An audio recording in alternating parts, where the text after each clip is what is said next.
video, we're going to be talking about greatest common factors. Now, sometimes we call that GCF, and again, the G is for greatest, C common, F for factor. As a reminder, if we are talking about factors, factors are the numbers, and they also could be variables, that multiply together to give a product. So in the last video, remember, I had this as my example. I said 3 times 7. So both the 3 and the 7 are what we would call factors. They are the things that are multiplying together. And when we multiply our factors together, our answer that we get is our product. So the product 21 is in green. So the blue things, the 3 and the 7, those are our factors because they are the two things multiplying together. Our product is the answer to our multiplication statement. All right, keeping that in mind, let's start looking at an example here. And what I want to start off by doing is listing all the factors of 10. Now, another way of phrasing that question is thinking, what are all the numbers that can divide 10 evenly so that we don't get awful looking decimal numbers in our calculator? I want to be able to split 10 into equal groups where I don't have any decimals. I just have whole numbers only. So every number, if I was to start off with 10, it doesn't matter what number I start with, every number can be divided by itself. So I could write 10 divided by 1, and if I had $10 and I want to split it with one person, probably me, because I would like to keep my money, I can have one group where there are all $10 in it, right? So what we would say is that both 1 and 10 are factors of 10, because what I can do here is I can rewrite this and say 1 times 10 is 10. So that means I have two factors, 1 and 10, can multiply together to give me my product of 10. Maybe I'll keep the colors the same so they match what I had on that first page. Let's try it with another number. So we've done 1. The next number would be 2. So 10 divided by 2, it's like saying I've got $10, and now I'm going to split it equally into two groups. And can I do that? The answer is yes, because we could have two groups of 5.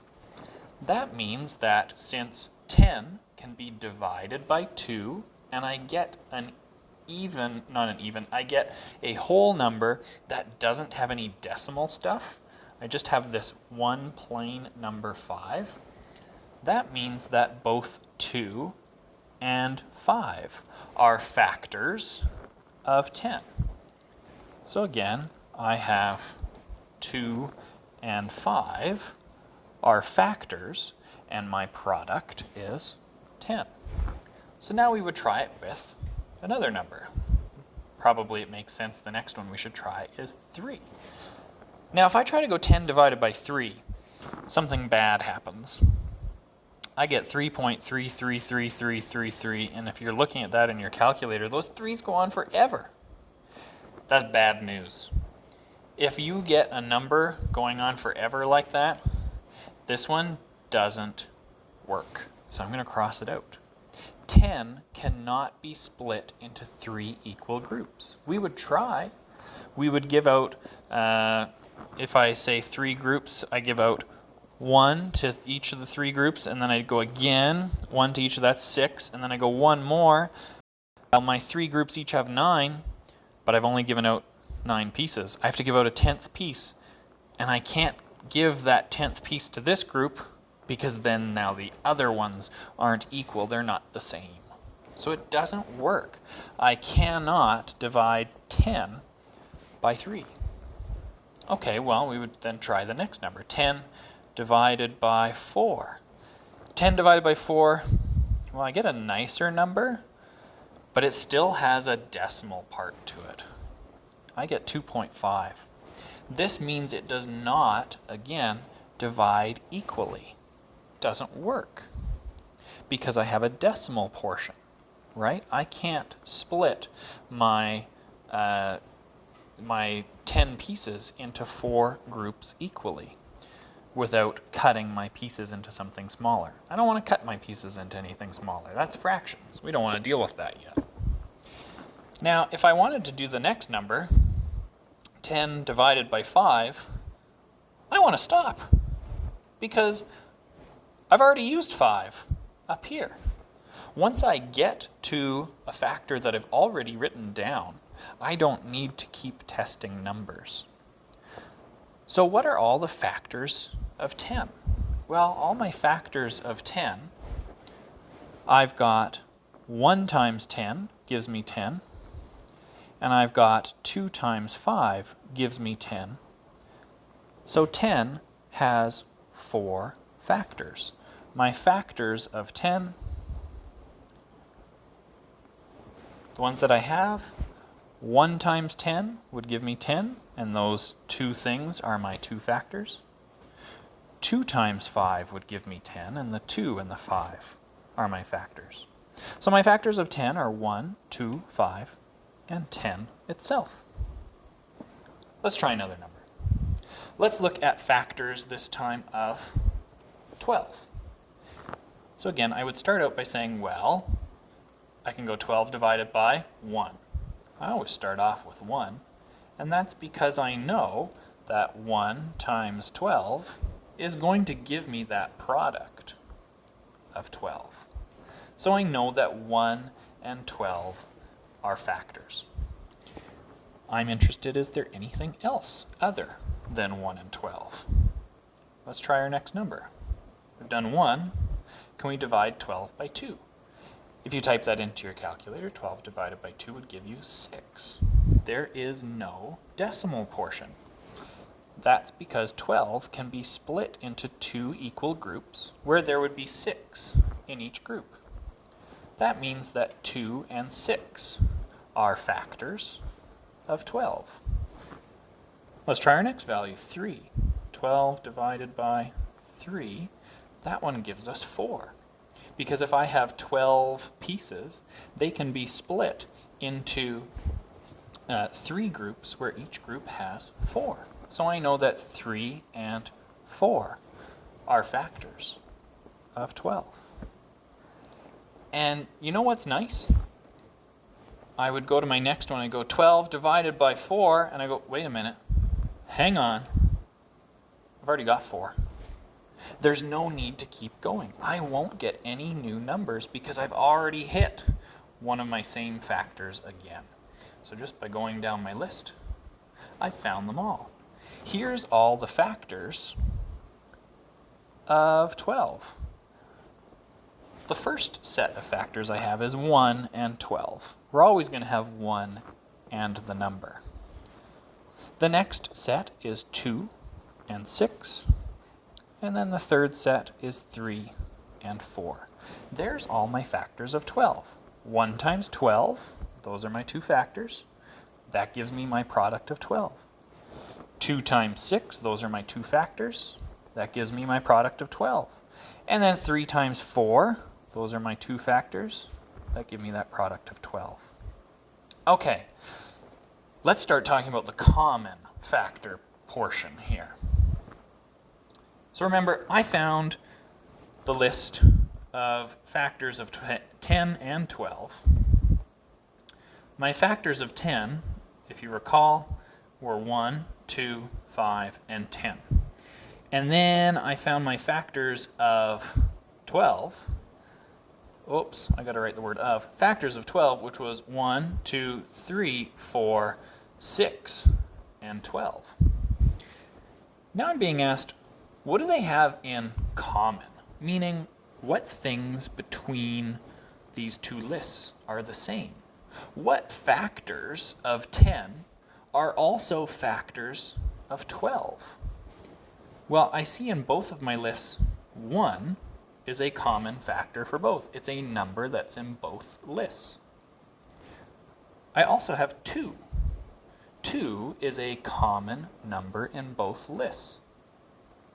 And I think that's probably it, because after that I have 5 and I have 10, but I don't have a 5 or a 10 down here.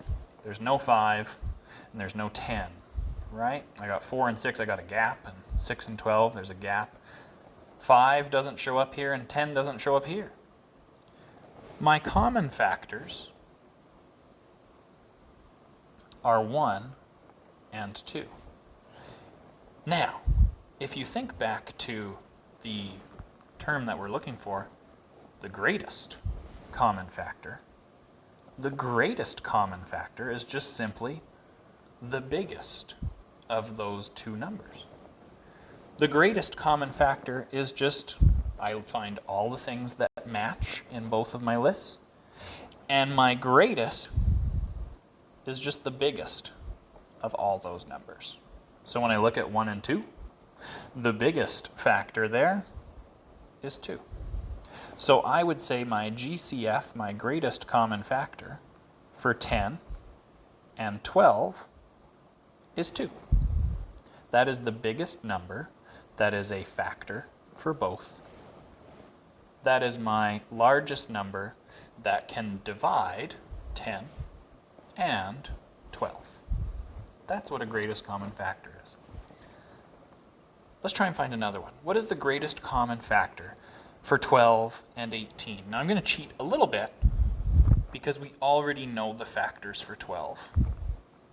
Okay, the factors of 12 we said are 1, 2, 3, 4, 6, and 12. But I haven't done 18 yet, so let's find the factors for 18. Okay, the factors for 18, I know I can go 18 divided by 1 is 18. And I can then go down my list. 18 divided by 2, that's going to give me 9. That one works out well. Then I have 18 divided by 3, and that gives me 6. If I was to try 18 divided by 4,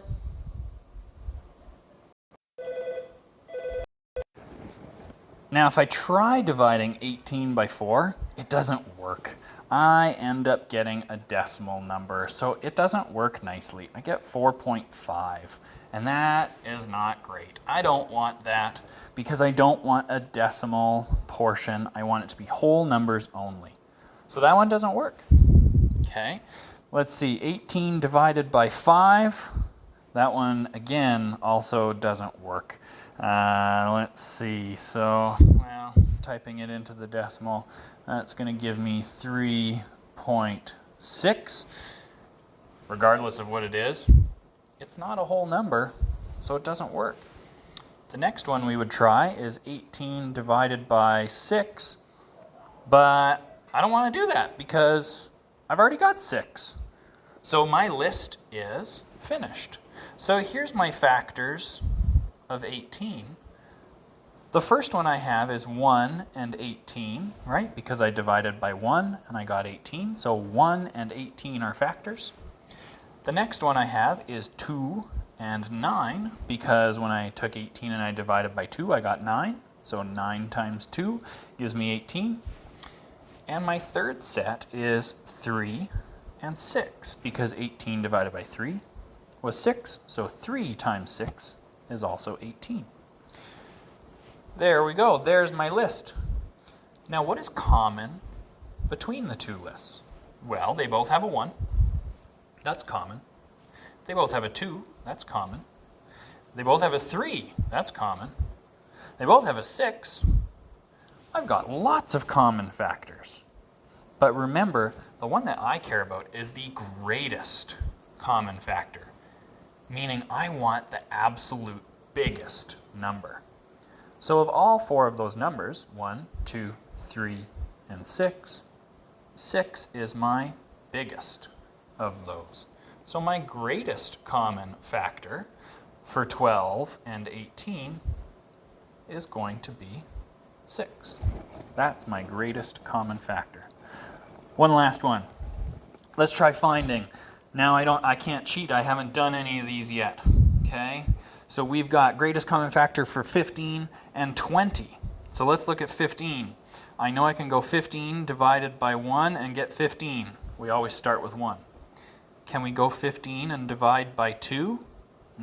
That gives us a decimal in our calculator, 7.5. Doesn't work. Cross that one out. Let's try now 15 divided by 3. That's the next one. 15 divided by 3, oops, I'm going too fast. 15 divided by 3 is 5. That one works. Perfect. Then we'll try 15 divided by 4. That one doesn't work. It falls apart. We get 3.75. We got a decimal. Decimals are no good. My factors for 15, factors of 15, we've got 1, 3, 5, and 15, right? 1 and 15, so those guys. And then 3 and 5, those guys. Let's try now 20. I know I can go 20 and divide by 1, and that gives me 20. I can go 20 divided by 2, that's going to give me 10. We can go 20 divided by 3, and that gives us, oh dear, that gives us now 6.6666. Whole bunch of sixes. But we got a decimal, and that's what matters. We don't want a decimal. Let's try our next one. 20 divided by 4. That one works out well. We get 5. And then I would go 20 divided by 5. And hold on a second. Wait a minute. I just had 5. I can stop because I've gotten back to a factor that I already have, so I'm done. Here are my factors of 20. My factors of 20 are 1 and 20. We also have 2 and 10. And we have 4 and 5. Those are our 6 factors of 20. Looking for what is the same between both my numbers, they both have a factor of 1. They both have a factor of 5.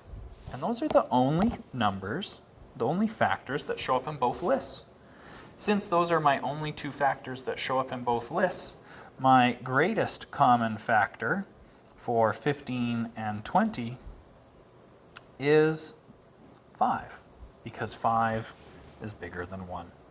That's how we find greatest common factor. Now, if you aren't sure how to do these in your head, that's okay. Use your calculator. 15 divided by 1, what do you get? 15 divided by 2, decimal, don't include it. 15 divided by 3, 5. Okay? And as you practice this more and more, it'll get easier and easier.